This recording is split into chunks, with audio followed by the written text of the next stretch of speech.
you check the children? Show a little match sometimes. Hi, I'm Chucky. Wanna play? Sometimes that is better. You're gonna need a bigger boat. Long days and pleasant nights, fellow travelers along the path of the beam. I am known on this level of the tower as Jaime and Fuego, and if it please you, join myself and Cecil. Hi, I'm Cecil Laird. Dan Rizzle here for a special episode of Hail to Stephen King here on The Horror Show. We are doing a bit of a crossover with the Hail to Stephen King segment Yes, we of are. the show because we are doing Stephen King's N. Yes. Now, Fuego, I believe, actually already did a little review, It was a solo short style. one. Yeah, it was about 13 minutes, but I had asked him if he wanted to be here for a 10th anniversary of this, and he's like, well, let me reread it and let you know. Because I did own I think the it's comics, worthwhile. so I picked it up when it originally came out, largely because of the artist involved. But not only that, Mark Guggenheim, Alex Maleev. Yeah. So Alex Maleev is the artist behind the absolutely groundbreaking Daredevil run that Brian Michael Bendis did. And he became huge at that point. And then Mark Guggenheim has done a lot of stuff, including he did one of the Venom series at one point when they relaunched it. And I believe, if I'm not mistaken, don't hold me to that 100%, but I know I have a lot of Mark Guggenheim comics because he's quite good, and he's I think also adapted a another screenwriter, dude. couple He's things. yeah, he's worked in TV and all kinds of different stuff. Yeah, Indeed. So I did indeed give this a reread, and I was like, yeah, Fuego, let's do a dual review here because I quite like this story, and I think the main reason why I like this story is because this is kind of the epitome of a Stephen King story to me. Oh, yeah. It is about a mysterious place that, affects certain people in certain ways, and you don't want to run across its path. It's not necessarily all the time, but I read it originally, and there was a bit of a creature aspect to it as well. Lovecraftian. Very much so, Yeah. and I was interested, and the artwork is fantastic, so I really like this story. I've never read the original short story, I believe, that it's based on. It's more like a novella, because it's Okay. like, 40, 50 pages, maybe even pushing 60. It was originally published in Just After Sunset, but this actually existed as a motion comic even before the release of Just After Sunset. Oh. Alex Maleev also did the art for that, but this is actually an expansion upon the motion comic. Okay. Which is cool. It adds an additional, tiny bit of prologue, and then the fourth issue is more or less completely original for really? this series. Yeah, Nice. yeah, with that last character who kind of comes into play, and this is a tough one not to spoil in a lot of ways. I think we can get around it. Okay. But your overall thoughts on it? I Mike? love this story. I think the artwork is beautiful. It's this almost like painted style of sorts. It's a very painted realism. Yes. Because look at how realistic that dude looks with the shotgun in his mouth. And it adds to the darkness and grittiness of the storytelling, and also the uncertainty. Everything looks so real, though, Yeah. while having that comic book look to it. That's what's so unique about Alex Maleev's artwork. Yeah. And that actually upgrades just, the validity, the believability of the storytelling, and I just love... Look how engaged you remain in a story about a psychiatrist. Yeah, it's also very dense. I mean, there's a lot of information to process. There's tons of dialogue. It doesn't rely as much on each panel's visuals, although they're all beautiful. There is a lot to take in as far as mythology, and the story, and everything. And this is about a thinny, essentially. If you're going to go really they deep, even say Stephen in the King. early on when Anne is talking to the psychiatrist explaining it, it's about this area that's a thin sort of space is what he called it. I was like, as soon as he said that, I was like, it's a thinny, because I heard Fuego talk about thinnies. Yeah. But it's really cool. So it's about this place. Well, Fuego, you talk about it, but these are the stones that he's going to talk about. So go ahead. At the very basis of the story, it's about what the whole idea of whether insanity can be contagious. Yes, which is what I find so fascinating. Can you just pass an idea along that the seed starts to grow, and then just the distrust, the disbelief, all these different things, and can you become obsessed? Can something OCD be contagious? Be passed along? Yeah, and especially with a specific place being the catalyst of it, which is the aforementioned field Field. So just a little backstory about that. Back in 1911. Look at that artwork. I believe it's just a guy touching stones. I believe it's and in it's so 1911. engaging and dynamic. Yeah, so July 26, This artist is 1911 amazing. is when the story starts, and you see this guy, which Cecil showed a moment ago. And- He blows the old guy with the shotgun. Oh, yeah, that's yeah. where the story technically begins, and I believe that was it's been a minute since I've read the original novella. I've read it a few times, but I don't think they go into deep detail about Ackerman's Field and what happened with the original owner of it. But nonetheless, this guy blows his brains out, as you guys just saw, and then proceeds to kill his wife and his daughter and burn down this house. And there's pillars of the house that are the only thing that remain, and there's like, are there 8 pillars there, or are there 7 pillars there? And there's Not 7. 7's a bad number. Yeah, 8's exactly. a good number. 8 is a good number because it's an even number. There's good numbers and then there's bad numbers, and so on and so forth, which they explore here. And so time goes by, and then the aforementioned N. It's a thriller. What about Bob? As much as I love What About Bob, yeah, because It's what if What About Bob was in a Stephen King universe? Yeah, because the basis of the first 2 issues specifically is learning about this character N and how he's like an amateur photographer, and he grew up in Maine, and he's just driving around. Also, Chester's Mill, which is where Under the Dome takes place, is mentioned in this. Which is kind of funny. Name check. All the different Easter eggs. That was before came Under the Dome came out, though, right? It was, which is funny, Yeah. but he's mentioned Chester's Mill a few times before. okay. He just finally decided to set a story there with Under the Dome. But Gotcha. anyway, so this amateur photographer, he's like, I was driving around one day looking for a cool spot to shoot, and I come across this field that I never remember seeing before, which already Like an gives American an Stonehenge. essence of ominousness, and he decides to bypass the no trespassing and no hunting and all that, and he goes to this field, and this is all in the first issue, and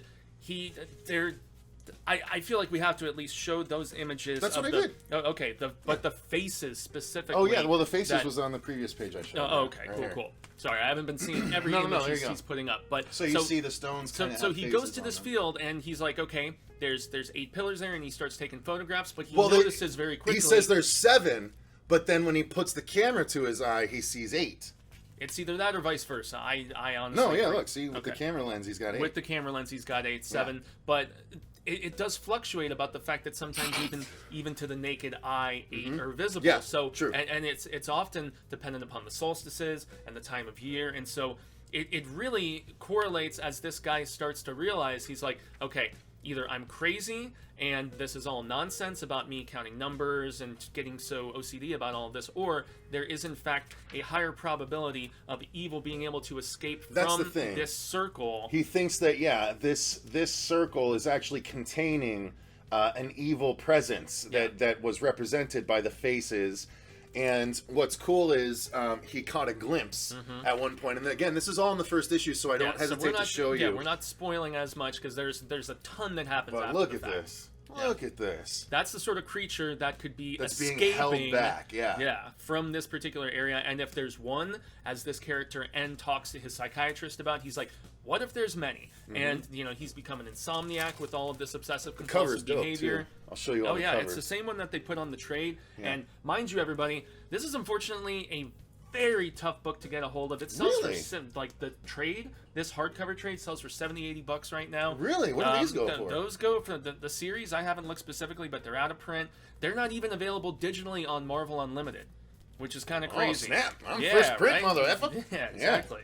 So That's why I pretty take care of cool. my kids. Pretty cool in that regard. I also have the individual issues, unless those are the ones You I do. gave to you. No, you Okay, did, but I gave them back to you. Okay, so he obtained his own, which is awesome. So maybe I I should. think I gave them back to you, or maybe I put them in a boogie box.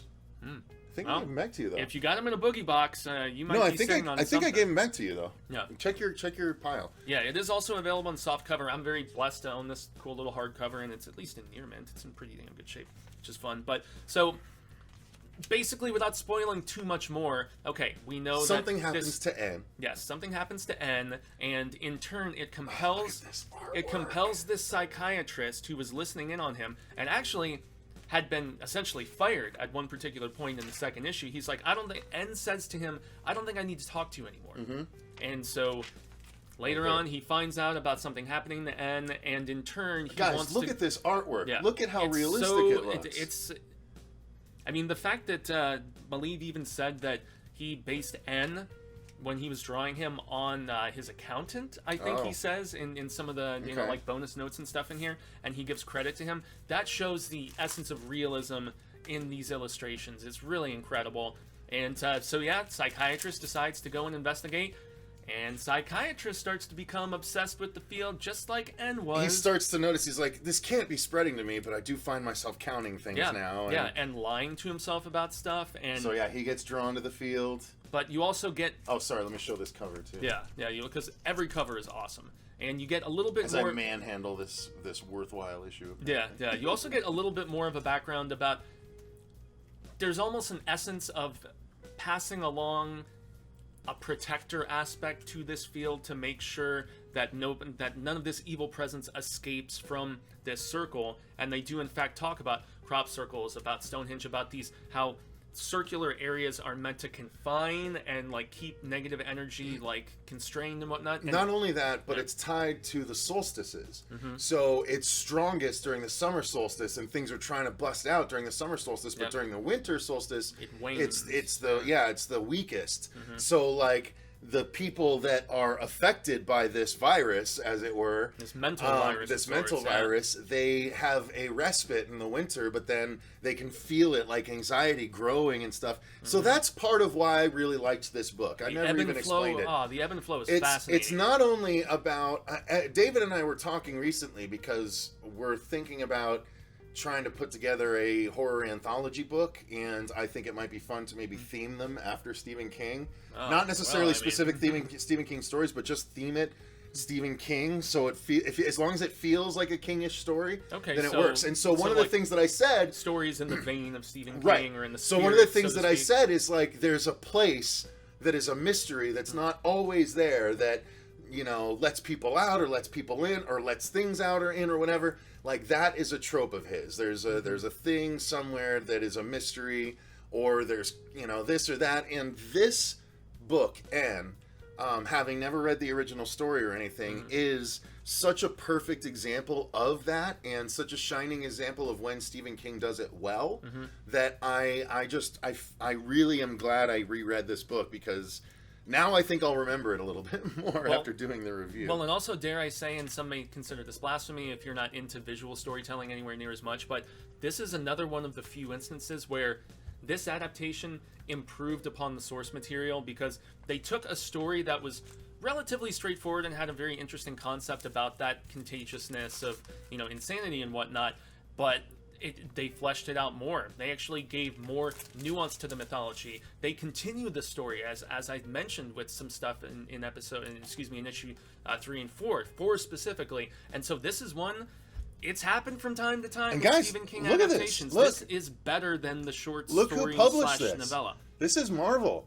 This is Avengers status. Like this, they put money behind the production of this. Alex Maleev is a Marvel artist. He was huge on Daredevil when they did this. Like, they plucked him from the biggest book they had in their line to do this book. Yeah, and my God, is it so good as a result. And that's where in this trade, I just want to read really briefly, because it's only about a paragraph. It looks like it's just like run-of-the-mill artwork, right? It's just people talking and stuff like that, but it's so dynamically drawn and so interesting and so detailed in all the faces that you can't help but be drawn into this. Seriously. And then they'll even take a break and do a whole news article right in the middle of the issue. And that's where I mentioned earlier the fact that it's dense storytelling, and the fact that you have news articles, you have just reports on a character committing suicide, for instance, in the story, stuff like that. The action-packed finale, by the way. Yeah. Forgot about man, that. I'd honestly, until I reread it a few weeks ago and recorded that shorter review that I did solo, I had forgotten about that, because of the fact that that is not in the King novella. That's stuff that they added specifically to this, and I feel like it's compelling and it elevated the story. Adaptation better. Just to briefly say what Maleev was talking about here, this is him on adapting, and he says, basically, must have been 20 years since I'd read a Stephen King story. That one scared the crap out of me. Sometime later, the deal was done for me to be a part of the project. We'd agreed to do the motion version of it with plans to release it as a comic book. I was attached to it.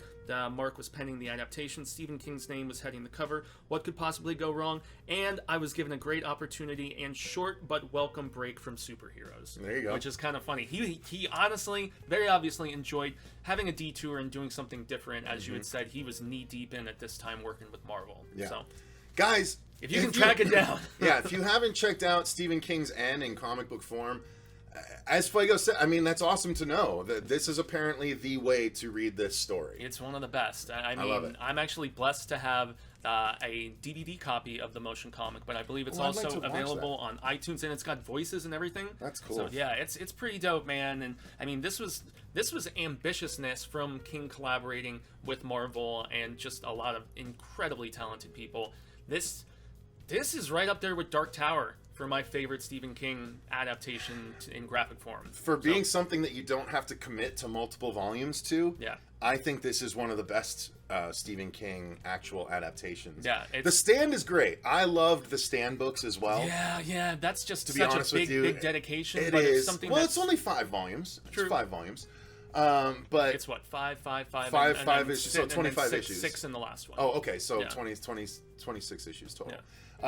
But yeah, this is such a great, solid 4-issue story that doesn't need any more. Yeah, self-contained that and satisfies. It's really cool. Really Damn right. cool, guys. Damn right. So I'm glad we did this together, Fuego. I Amen, appreciate you man. letting me yeah, sit in this on was this. a little bit better of a, and also I love. Are we making getting, this a hail, or is this just a horror show episode? You tell me. We can do either. I mean, we're banking we can- hails as much as possible. We can. We just re-record the intro then. But, okay. All right. Yeah, So never we'll do stop that. Hey, I hope you enjoyed the new intro, guys. 'Cause Yeah. You didn't get to see the original one. Thanks very much.